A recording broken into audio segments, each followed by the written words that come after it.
내일이 6월 25일입니다. 우리나라에 6.25 전쟁이 일어나게 된 지 62년이 되는 날입니다. 오랜 세월이 흘렀는데 아직도 분단 국가로 남아있는 것이 못내 마음이 아픕니다. 다시는 우리 민족이 전쟁이 없이 하루속히 통일되어서 하나님만 온전히 섬길 수 있는 그런 나라가 될 수 있기를 기원해 봅니다. 하나님께서 복주시는 나라, 하나님께서 다스리시는 나라, 그 나라가 될 것을 소망하면서 오늘 말씀을 같이 생각을 해보려고 하는데요. 하나님께서 다스리시는 나라의 가장 좋은 샘플이 있다면 그것은 이스라엘일 것입니다. 성경에 나오는 민족 이스라엘, 하나님께서 다스리시는 나라였죠. 지금까지도 이스라엘은 아직도 정확하게 정착했다고 보기 힘들 만큼 시련 가운데 있습니다. 물론 부강한 나라입니다. 그러나 전쟁이 그치지를 아니하고 계속해서 위기 가운데 놓여져 있는 이스라엘. 그러나 그 이스라엘의 역사를 살펴보게 되면 비록 오랜 세월 방황하고 나라를 찾지 못하였다 할지라도 적어도 하나님을 온전히 섬겼던 때만큼은 그 어떤 주변의 국가들도 이스라엘을 넘볼 수 없는 강력한 민족이었음을 우리는 알게 됩니다. 그런 면에서 오늘 하나님께서 이스라엘 민족에게 왕정 정치가 시작되기 전에 내가 너희를 다스리는 왕으로 거하겠다라고 하는 것을 상징적으로 보여주시기 위하여 그들의 광야 생활 가운데 천막을 만들도록, 성막을 만들도록 명령을 하셨습니다. 하나님이 거하시는 상징으로서의 성막, 그 성막의 구조와 기구들을 보게 되면 하나님이 어떻게 다스리시는가라고 하는 하나님의 다스림의 특성들을 살펴볼 수가 있는데, 그것을 우리가 보게 되면서 오늘 우리 민족을 주여 다스려 주옵소서, 이러한 고백을 하고 간구를 하는 그런 시간이 되었으면 좋겠습니다. 먼저 이 성막에 대해서 여러분들 가운데에서는 아직 이해가 부족하신 분들이 계실 겁니다.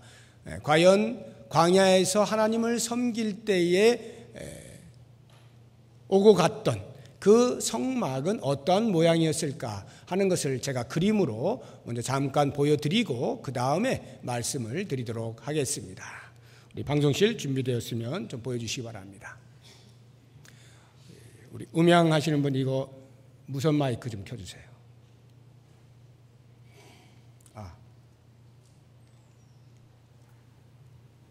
지금 앞에 보시는 이 광경이 성막 전체의 모습입니다. 전경인데요. 이렇게 쭉 돌아가면서 울타리가 쳐져 있습니다. 이 울타리 안에 있는 요것이 성소입니다. 그리고 요 앞에 있는 것이 번제단, 그리고 요것이 물두멍입니다. 여기가 문이고요.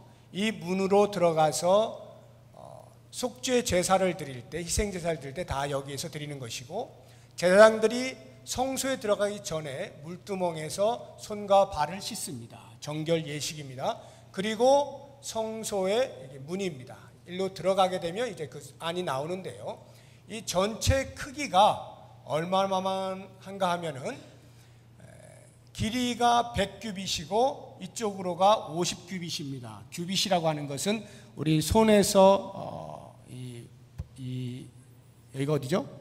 엘보 팔꿈치, 팔꿈치까지의 길이가 한 규빗이라고 하는데, 기본적으로 한 45cm, 뭐 정확하게 말하는 분은 45.4cm 이렇게도 말하는데, 계산이 좀 복잡하니까 한 50cm로 보자고요. 50cm로 보고 제가 말씀을 드리면 어림잡은 수치라고 생각하시면 되고요. 정확하게는 그것보다 약간 작겠다 이렇게 염두에 두시면 되겠습니다. 50cm로 보면 이 길이가 100규빗이니까 50m가 되겠습니다. 그리고 이쪽으로는 50규빗이니까 반인 25m입니다. 25m, 50m. 어서 많이 듣던 규격이죠?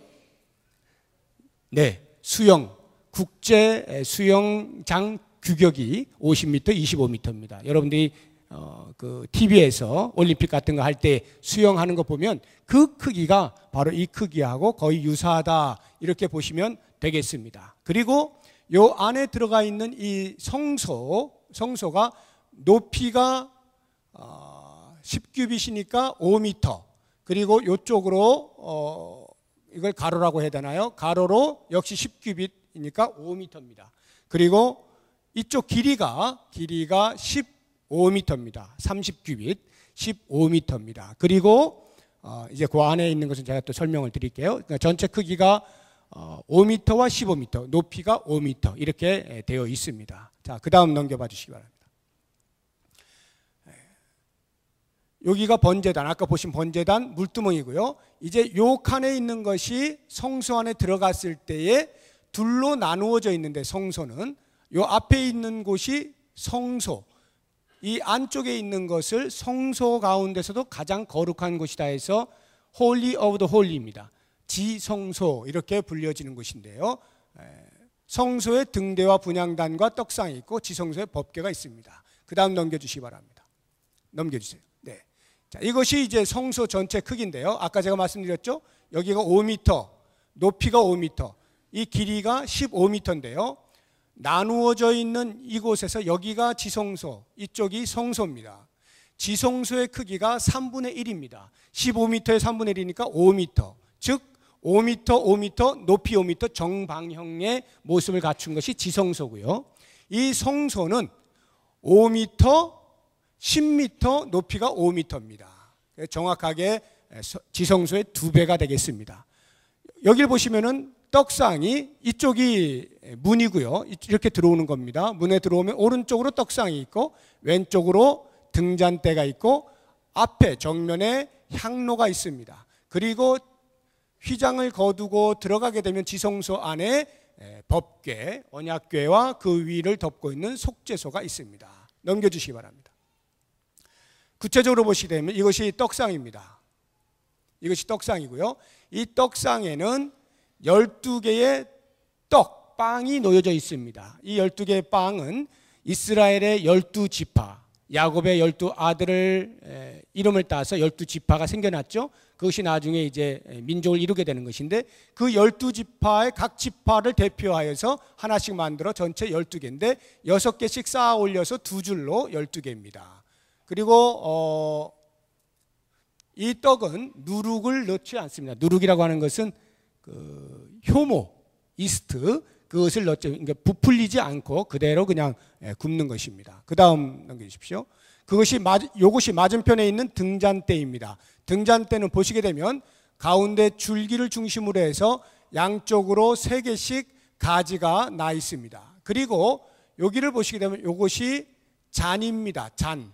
요 잔들이 각 가지마다 3개씩 수놓아져 있습니다. 그래서 6개의 3개씩이니까 3, 6, 18, 18개와 가운데 줄기에는 하나, 둘, 셋, 4개가 놓여져 있습니다. 그래서 전체 잔은 22개가 되겠습니다. 이것은 독특하게 하나씩 주형으로 맞추어서 조립한 것이 아니고요. 전체 금 1달란트, 금 1달란트의 무게를 가지고 망치로 일일이 때려서 펴서 만든 겁니다. 대단한 그 세공 실력이라 할 수가 있겠습니다. 넘기시고요. 이것이 지성소 휘장 바로 앞에 있는 향로입니다. 금향단 이렇게도 말하는데, 여기에 이제 향을 하나님께서 제정하신 그 향들이 있습니다. 그 향을 24시간 피게 되어 있습니다. 넘기시고요. 자, 안에 들어가면 지성소에 법궤가 생기는데 넘겨주십시오. 이것이 이제 요 밑에 이렇게 채로 이렇게 되어 있죠. 이것은 법궤를 손으로 만지지 말라 해서 이 채를 항상 24시간 걸어 놓는 것이고요. 이동할 때에는 어깨에 매서 이동을 하게 되어 있습니다. 자, 이 법궤 위를 덮고 있는 요것을 가리켜서 이름이 별도로 있습니다. 이 뚜껑이요. 이것을 속죄소 또는 시은좌, 베풀시, 은혜은, 앉을좌, 여기에 하나님이 앉으셔서 은혜를 베푸신다라고 해서 시은좌, 속죄소라고 합니다. 이것은 여기를 보시다면 이것이 그룹입니다. 그룹 두 개가 양쪽으로 날개를 펴서 연이어서 서로 마주보고 있는 것입니다. 이것 역시 등잔대와 마찬가지로 순금으로 하나의 통으로 망치로 펴서 이렇게 만든 것입니다. 나머지 언약궤와 떡상 그리고 앞에 있는 향단, 이것은 다 나무로 조각목으로 형태 틀을 만들어 놓고 거기에 금을 도금한 겁니다. 입힌 것이 되겠습니다. 그 다음 없죠? 요 안에 하나 있군요. 요것은 그 법궤 안에 들어가 있는 내용들입니다. 요 두 개가 십계명이 적혀 있는 두 돌판이고요. 요것이 아론이 들고 다녔던 아론의 싹이 난 지팡이, 싹난 지팡이. 요것은 만나가 담겨 있는 만나 항아리. 이것이 법궤 안에 있었습니다. 대충 그려지십니까? 네. 성막 전체에 저렇게 생겼구나 하는 것인데, 제가 오늘 여러분들하고 같이 생각을 해보려고 하는 것은 성소 안에 있는 기구들, 그것들을 통해서 하나님께서 어떻게 다스리시는가 하는 그 다스림의 특징들을 좀 살펴보도록 하겠습니다. 먼저 지성소를 기억해 보십시오. 지성소 안에는 뭐가 있다 그랬죠? 법궤, 십계명이 담겨 있는 법궤와 그 법궤를 덮고 있는 속죄소 또는 시은좌가 있다, 이렇게 말씀을 드렸는데, 이것이 우리에게 주는 영적인 교훈이 무엇인가 하면, 십계명에 담겨 있는 법궤라고 하는 것은 하나님께서 이제 그 속죄소에 앉아서 이스라엘 백성들을 만나 주시는 것인데, 그 하나님의 임재에 백성들을 다스리는 모든 다스림의 큰 두 원칙이 있는데, 그 가운데 하나가 공의라고 하는 것이고 또 다른 하나가 사랑이라고 하는 것입니다. 이 두 기둥을 가지고 백성들을 다스리신다라고 하는 건데, 법궤가 하나님의 공의를 상징적으로 나타내고 있는 것입니다. 법궤, 십계명, 하나님의 말씀, 그것이 이스라엘 백성들의 삶의 기준이 되는 것입니다. 공의롭게 하나님께서 통치하시겠다라고 하는 것을 의미하는 것이죠. 그런데 만약 법궤만 있고 십계명만 있고 속죄소가 없다라고 하면, 하나님께서 거기에 임재하셔서 이스라엘을 다스릴 때에 이스라엘은 살아남을 자가 단 한 사람도 없을 것입니다. 왜냐하면 거룩하신 하나님께서 완벽한 공의로 다스리실 때 그 공의를 만족시킬 수 있는 백성은 단 한 사람도 없기 때문입니다. 모두가 아담 이후로 죄인으로 태어났기 때문에 죄된 삶을 살 수밖에 없어 하나님의 공의 앞에 서게 되면 그 죄의 대가를 받을 수밖에 없어요. 다 죽는 것입니다. 그래서 하나님께서 또 다른 하나의 큰 기둥인 사랑을 가지고 통치를 하시는 겁니다. 그러나 그 사랑은 반드시 공의 위에 두는 것입니다. 공의를 기반으로 하여 사랑을 베푸는 거예요. 만약에 공의가 없고 법궤가 없고 속죄소만 있다라고 한다면, 그래서 하나님께서 사랑으로 이스라엘 백성들을 다스린다고 하면 잠깐은 좋을지 모르지만 그 사랑은 결국 이스라엘 백성들을 망나니로 만들 수밖에 없습니다.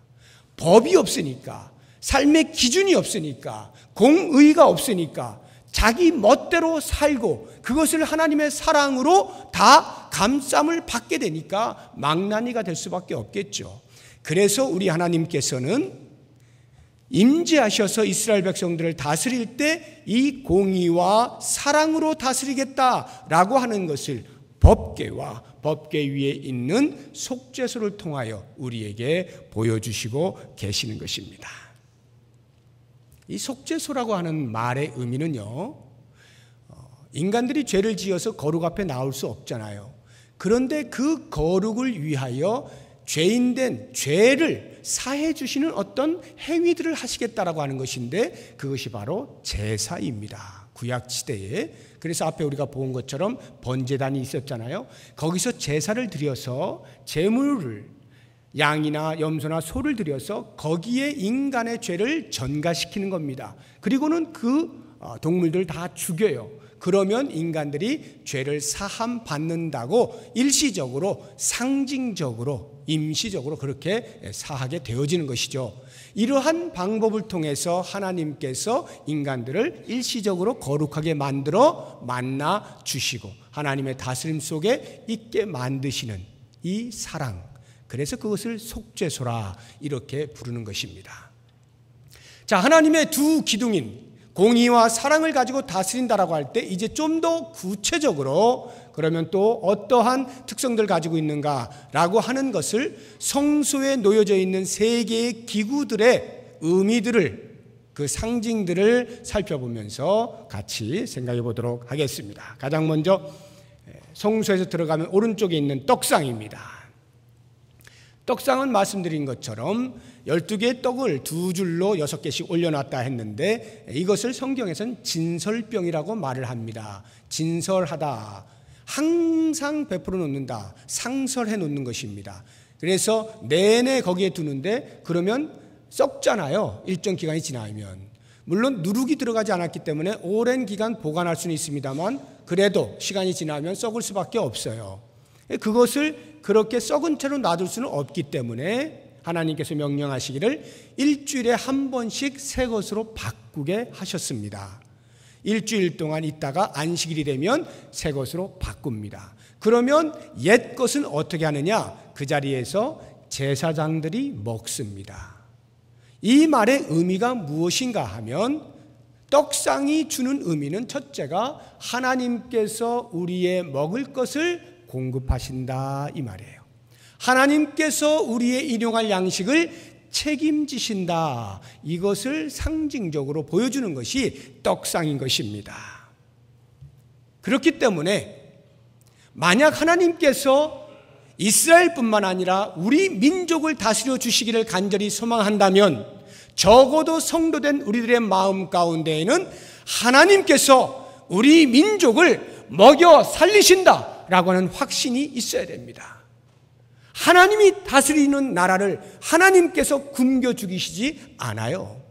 반드시 일용할 양식을 공급해 주시는 겁니다. 그래서 이스라엘 백성들에게 주신 것이 만나 아니겠습니까? 광야의 삶 가운데 먹을 것이 어디 있어요? 그때 하나님께서 하늘에서 만나를 내리셔 그들로 하여금 날마다 일용할 양식을 얻을 수 있게 하시지 않습니까? 그런데 그 만나를 먹으면서도 이스라엘 백성들이 한 것은 원망과 불평입니다. 어떻게 우리는 만나만 먹는가? 우리가 애굽에 있을 때 그 옛날에는 이것도 먹고 저것도 먹고 비록 노예로 살았지만 그래도 먹을 것은 먹어가면서 살았는데 이 광야로 쫓겨나서 우리가 만나밖에 못 먹는구나 이렇게 원망하고 불평합니다. 하나님께서 그 소리를 들으시고 고기를 제공해 주시는데 메추라기를 때로 보내주셔서 한 달 내내 배가 터지도록 먹게 합니다. 그리고는 이 사이에서 고기가 채 빠지기도 전에 수많은 사람들이 죽어버립니다. 왜 그럴까요? 하나님께서 일용할 양식을 제공하시겠다라고 약속하셨는데 이스라엘 백성들은 그것을 신뢰하지 못하고 그저 자기들의 욕심을 따라 불평하고 원망했을 때 과연 너희들이 광야에서 죽는 것이 먹을 것이 없어서냐 아니면 다른 이유에서냐 이것을 보여주시기 위하여 그들을 죽이는 거예요. 신명기 8장 3절에 보면 사람이 떡으로만 살 것이 아니요 하나님의 입에서 나오는 모든 말씀으로 살 것이라 말씀해 주고 있습니다. 무슨 말인가 하면 이스라엘 백성들이 40년의 광야 생활을 사는 동안에 한 번도 굶어서 죽은 사람이 없어요. 단 한 명도 없습니다. 만약 그들이 광야에서 죽었다면 그것은 전부 하나님의 말씀에 불순종하여 하나님의 진노를 받아 죽게 된 것뿐입니다. 그것을 알려주시면서 모세가 가나안 땅에 들어가기 직전에 이스라엘 백성들을 모압 땅에 모아두고 너희들이 가나안 땅에 들어가게 되거든 다시는 너희의 선조들이 행했던 이 광야에서의 불순종의 모습을 보이지 말고 철저하게 하나님의 말씀에 순종하며 살면 하나님께서 일용할 양식을 공급하실 것이다. 이렇게 권면을 하고 있는 것입니다. 사랑하는 여러분, 불평하지 마십시오. 원망하지 마십시오. 먹을 것이 없다 원망하지 마십시오. 하나님이 살아계시고 하나님이 나를 다스리시고 하나님이 우리 교회를 다스리시고 하나님이 우리 민족을 다스리시면 반드시 하나님은 일용할 양식을 공급하십니다. 그렇다면 우리가 할 일은 뭐냐?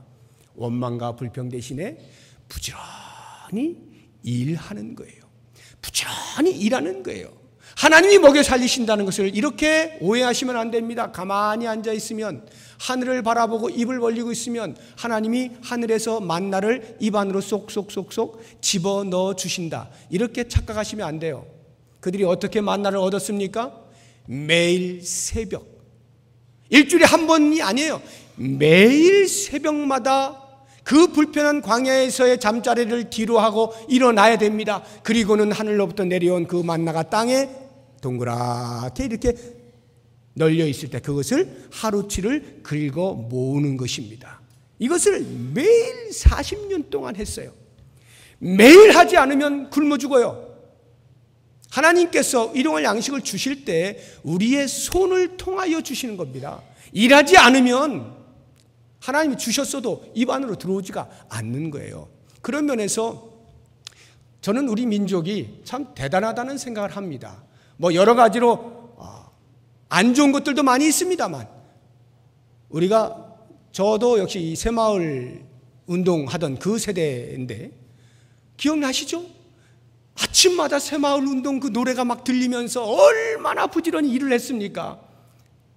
60년대 70년대 참으로 못 살던 우리 민족이 새마을 운동을 통해서 획기적으로 발전하지 않았습니까? 경제개발 5개년 이런 것들 통해서 획기적으로 발전했습니다. 지금도 우리나라가 위기라 생각하고 먹고 사는 것이 힘들고 어렵다는 말들을 엄청나게 하고 있지만, 그때에 비교하여 보면 지금은 파라다이스에서 사는 겁니다. 그만큼 우리 민족 전체가 부지런히 일했어요. 근면자조협동 잊어먹지도 않습니다. 근면자조협동 어디를 가도 붙어 있었잖아요. 그렇게 열심히 일해가지고 하나님의 도우시는 은혜를, 일용할 양식을 날마다 얻었던 것 아닙니까? 우리 민족이 그렇게 하나님의 다스림을 받고 있었던 것입니다. 그러므로 사랑하는 여러분, 우리가 만나를 얻기 위하여 새벽마다 일어나서 거두는 그 수고를 하는 것에 대하여 불평하지 마십시오. 오히려 이 만나는요, 하나님의 영광을 보는 기회입니다. 만나를 긁어 모으기 위해서 새벽에 일어나서 이렇게 긁어 모으면서 하늘을 바라보고 하나님이 우리에게 일용할 양식을 주셨구나, 놀라우신 하나님, 우리를 다스리시는 하나님, 그 하나님의 영광을 목도하는 시간이에요. 성경이 그렇게 우리에게 이야기해 주고 있어요. 한번 찾아볼까요? 출애굽기 16장 한번 찾아보시기 바랍니다. 출애굽기 16장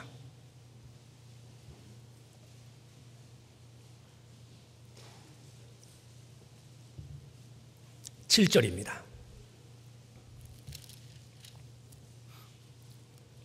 16장 7절 같이 읽습니다. 시작. 아침에는 너희가 여호와의 영광을 보리니 이는 여호와께서 너희가 자기를 향하여 원망함을 들으셨음이라.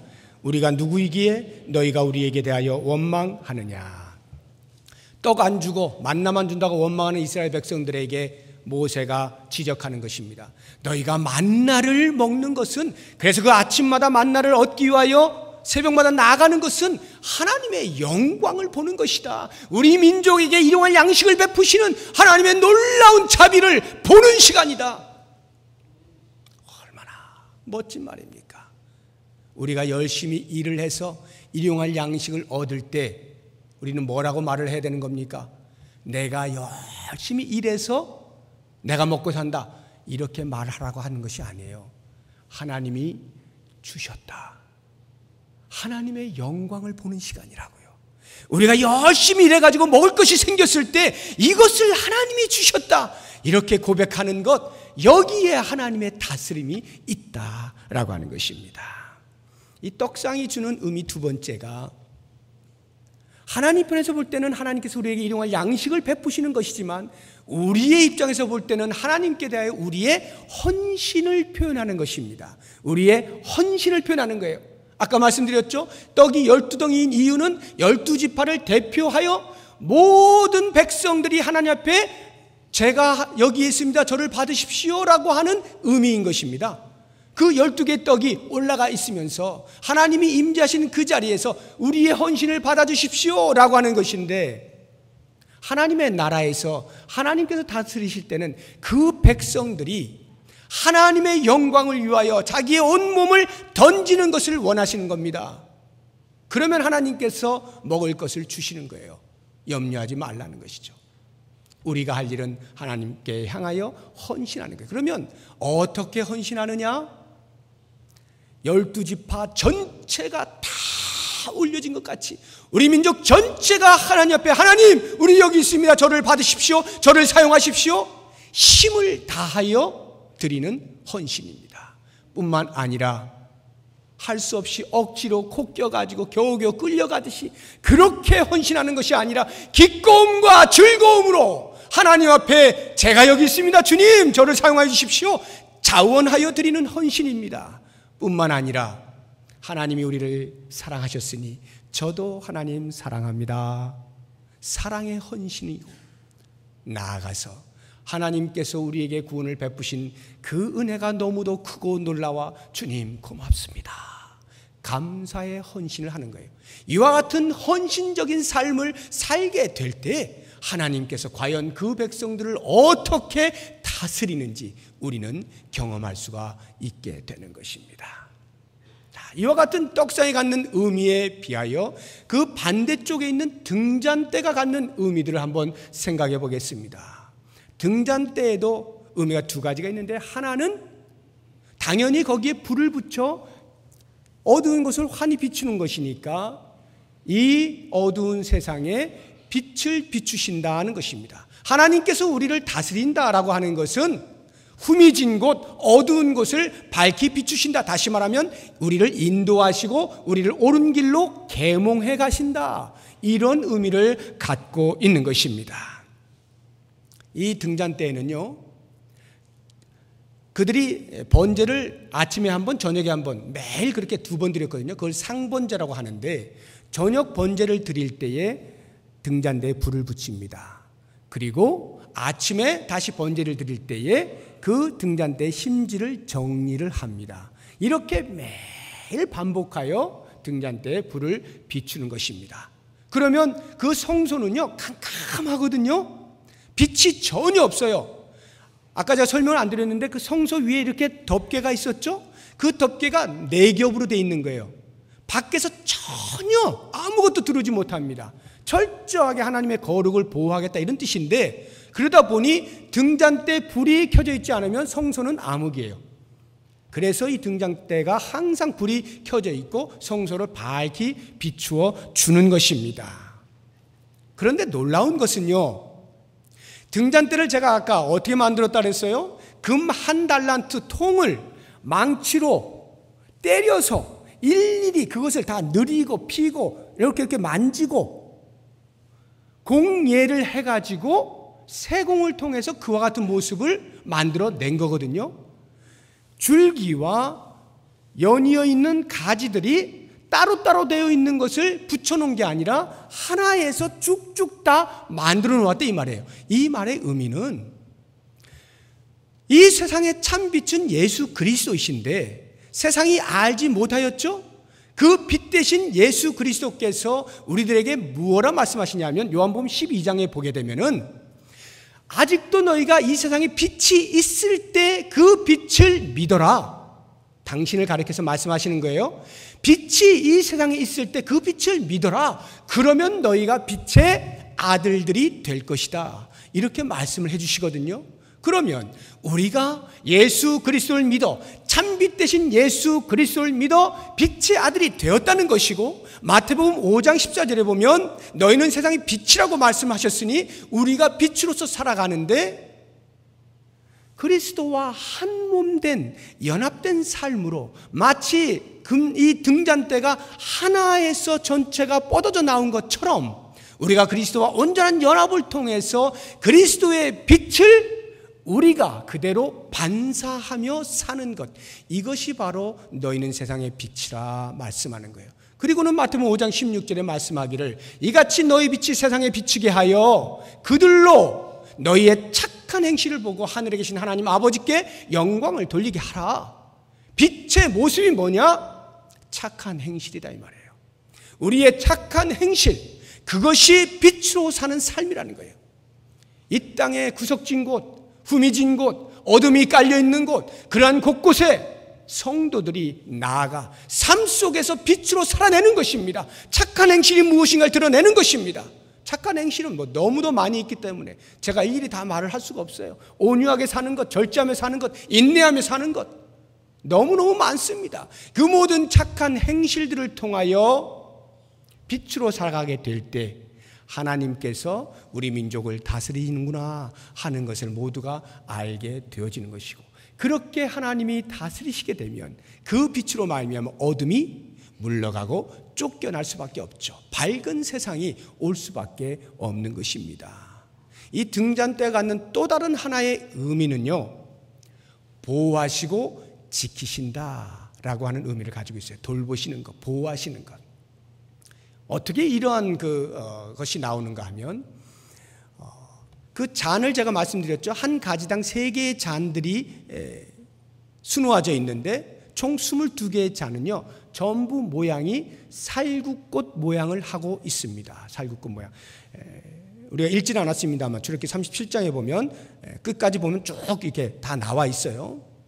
살구꽃 모양을 하고 있는데 이 살구꽃 모양이 과연 무슨 뜻인가? 영어 성경을 보시게 되면 모든 영어 번역본은 다 한결같이 아몬드라고 번역을 해놨습니다.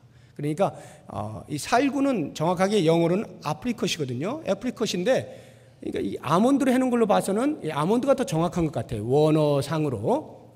근데 이제 우리나라에서는 이 아몬드가 이게 잘 안 나오잖아요. 그러니까 이해하기 쉽게 아마 살구꽃으로 이렇게 번역을 한 것 같은데, 아무튼 이 아몬드가 됐든 살구꽃이 됐든 이것의 특징이 뭐냐 하면 겨울에 꽃이 펴요. 1, 2월에. 그러니까 봄이 되기 직전에 가장 먼저 꽃이 피는 게 이 살구꽃인데, 그 이야기는 살구꽃이 피는 것을 보면서 이제 겨울이 지나가고 봄이 오는구나 하는 것을 알려주는 것입니다. 예레미야서 1장을 보게 되면 살구나무의 그 환상을 보여주거든요. 그러면서 하나님께서 말씀하시기를 내가 내 말을 지키겠다라고 말씀을 하시거든요. 살구나무가 주는 의미가 그렇다는 것이에요. 이 살구라고 하는 살구꽃의 그 원어가 쏴카드라고 하는 단어인데, 이 싹회드인데 이것의 동사가 싹카드예요. 동사의 뜻이 뭐냐 하면 지키다, 경계하다, 밤새도록 주의하다, 이런 의미를 가지고 있는 거예요. 그러니까 무슨 말이냐 하면 이 살구꽃을 모양을 내게 만드시면서 하나님께서 내가 너희들을 24시간 365일 지키겠다 이 말이에요. 지켜보신다 이 말입니다. 하나님의 보호하심과 돌보심을 이야기하고 있는 것입니다. 하나님이 다스리신다는 것은 우리를 그래서 어떻게 옥죄어 가지고 못살게 굴고 힘들게 만들고 그러한 왕으로서의 다스림이 아니라 우리를 밤새도록 지키고, 마치 시편 121편에 나오시는 것처럼 하나님께서는 주무시지도 않고 졸지도 아니하시고 밤새도록 지켜보신다라고 하는 그런 의미인 것입니다. 하나님의 다스리심이 우리 민족에게 있을 때 우리 민족이 밝은 미래를 갖게 될 뿐만 아니라 우리 민족을 하나님께서 지키시는 그 넓은 팔을 경험할 수 있게 되어지는 것입니다. 이제 마지막으로 분향단을 보겠습니다. 지성소를 들어가기 바로 직전 그 휘장 앞에 놓여져 있는 분향단. 이 분향단도 두 가지 의미가 있어요. 하나는 거룩입니다. 분향단에는 항상 향이 피워지게 되어 있습니다. 그러면 연기가 위로 올라가겠죠? 향연이 위로 올라가지 않습니까? 왜 그렇게 하느냐 하면 24시간 그렇게 피워놓는 이유가 그 휘장을 열고 들어가면 지성소 오면 거기는 하나님이 임재하시는 곳이에요. 속죄소 위에 거기 앉으시니까. 하나님이 임재하시는 곳, 하나님의 거룩을 죄 있는 인간이 볼 수 없다 이 말입니다. 그래서 연기를 통하여서 거룩을 막아서게 하는 겁니다. 거룩을 보면 우리가 다 죽어버려요.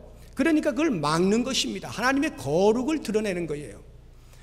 그래서 하나님께서 이스라엘 백성들을 만나실 때는 언제나 구름 가운데 나타나시죠.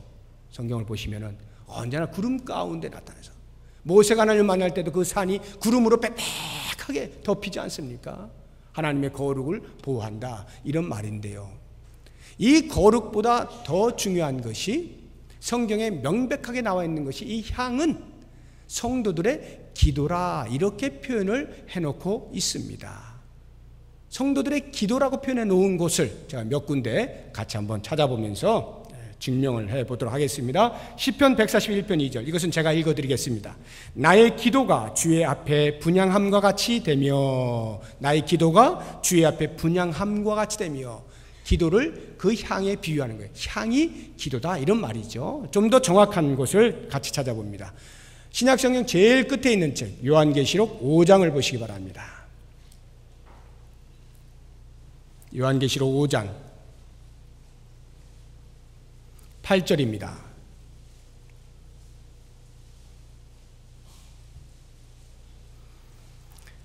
(5장 8절) 같이 읽어봅니다. 그 두루마리를 취하심에 네 생물과 24장로들이 그 어린 양 앞에 엎드려 각각 검은 고와 향이 가득한 금대접을 가졌으니 이 향은 정확하게 나오죠. 이 향은 성도의 기도드리라 이렇게 말씀하고 있습니다. 한 군데만 더 찾아보죠. 요한계시록 8장 가보시기 바랍니다. 요한계시록 8장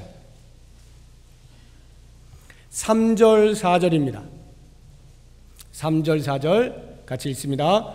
또 다른 천사가 와서 제단 곁에 서서 금향로를 가지고 많은 향을 받았으니 이는 모든 성도의 기도와 합하여 보좌 앞 금제단에 드리고자 함이라. 향연이 성도의 기도와 함께 천사의 손으로부터 하나님 앞으로 올라가는지라. 여기도 보시게 되면 그 향의 연기, 향연이 성도의 기도와 함께라고 함으로써 그 향연이 곧 성도의 기도라고 하는 것을 말씀해주고 있는 것입니다. 자, 그러면 이 금향로 하나님께서 다스린다라고 할 때 성도의 기도라고 하는 것이 과연 무엇을 의미하는 것이냐? 그것은 하나님의 다스림의 특징은 일방통행이 아니다 이 말이에요. 하나님께서 왕이시기 때문에 백성들아 들어라, 무조건 순종해라, 일방적으로 하시지 않겠다 이 말이에요. 백성들의 신음소리를 듣겠다는 것입니다. 백성들이 고통스러워할 때 그 소리를 듣겠다는 것입니다. 백성들이 무엇인가 원해서 간구할 때 그 소리를 외면하지 않겠다는 거예요. 백성들의 소리를 들어서 그 소리를 따라 응답을 해주겠다, 교제해 주시겠다는 거예요. 하나님이 교제를 통해서 아름다운 나라를 이루어 가시겠다. 이것이 바로 금향로가 갖는 기도의 의미인 것입니다. 우리의 기도를 들으시는 하나님, 우리와 대화를 통해서 우리에게 가장 좋은 것으로 제공해 주시고자 하는 왕 되신 하나님, 바로 이와 같은 하나님의 다스림의 특징 때문에 성도된 우리들은 반드시 기도를 그쳐서는 안 되는 것입니다. 기도를 그치면 안 돼요. 사도 바울이 말하지 않습니까? 무시로 성령 안에서 기도하고 항상 기뻐하라, 쉬지 말고 기도하라, 범사에 감사하라, 쉬지 말고 기도하라. 기도를 그쳐서는 안 됩니다. 특별히 성도들에게 있어서 나라를 위한 기도, 민족을 위한 기도, 국가를 위하여는 반드시 기도해야 됩니다. 하나님, 우리 민족을 다스려 주옵소서. 우리 민족이, 우리의 백성들이, 우리의 국민들이 하나님을 왕으로 알고 섬길 수 있게 해주십시오. 하나님의 다스림 속에 있는 나라가 되게 해주십시오. 이 간절한 성도의 기도가 있을 때 하나님께서 우리 민족을 다스리는 거예요. 저는 믿습니다. 우리 민족이 여기까지 오게 된 것은 그 어떤 탁월한 정치가가 정치를 잘했기 때문도 아니요, 그 누군가가 훌륭하게 사회에 기업을 일으켜서가 아니라 이름 없이 빛도 없이 아무도 알지 못하는 무명의 그리스도인들이 자기의 삶의 초소에서 성소에 엎드려서 나라를 위하여 민족을 위하여 간구한 그 기도의 소리를 하나님이 들으시고 우리 민족을 오늘까지 오게 하신 줄로 믿습니다. 이것이 하나님의 다스림이에요. 그렇다고 하면 우리의 선조들이 나라를 위하여 눈물로 기도한 그 열매로 오늘 우리가 이렇게 누리고 있다라고 할 때 우리의 후손들이 하나님의 다스림 가운데 더 영화로운 삶을 살기 위하여서는 오늘 이 시대에 사는 우리들이 기도할 책임이 있는 거예요. 민족을 위하여 기도하는 것입니다. 울부짖고 간구할 때 하나님께서 우리의 기도를 들으시고 내가 너희를 다스리겠노라 말씀하시는 거죠. 사랑하는 성도 여러분, 아직도 통일이 되지 아니한 우리 민족입니다. 통일을 위해서 기도해야 되지 않겠습니까? 어떠한 형편이든지 하나님께서 다스려 주시는 한 나라가 될 것을 위하여 기도해야 되지 않겠습니까? 그리고 이 민족이 하나님의 다스리는 민족이 되어서 열방 가운데 과연 하나님이 다스리는 나라가 어떠한지를 똑똑히 보여주며 하나님의 말씀을 수출하고 복음을 수출하고 신앙을 수출하고 하나님의 살아계심을 열방 가운데 드러낼 수 있는 그런 민족이 되어야 되지 않겠습니까? 바로 이 일을 위하여 오늘 나에게 주어진 나의 삶의 의무가 무엇인지를 잘 살펴 하나님이 다스리시는 아름다운 나라 이루어가는 일에 크게 일조하는 우리 모두의 삶이 되시기를 바랍니다. 기도하겠습니다. 하나님 아버지 고맙습니다. 여기까지 오게 하신 것 감사합니다. 우리 민족이 이렇게 예수 믿는 많은 사람들로 우뚝 서게 하시니 감사합니다. 더 잘 살기를 원합니다. 아직도 예수님을 알지 못하는 수없이 많은 사람들 앞에 빛으로 살기 원합니다. 착한 행실을 보이기를 원합니다. 하나님의 다스리는 나라가 되는 것을 위하여 내가 쓰임받기를 원합니다. 주여 우리를 사용하여 주시옵소서. 하나님 우리 민족을 다스려 주옵소서. 우리 민족이 부강하게 하여 주옵소서. 온 세계 가운데 하나님의 살아계심을 똑똑히 증거할 수 있는 나라가 되게 하여 주시옵소서. 예수님의 이름으로 기도드립니다. 아멘.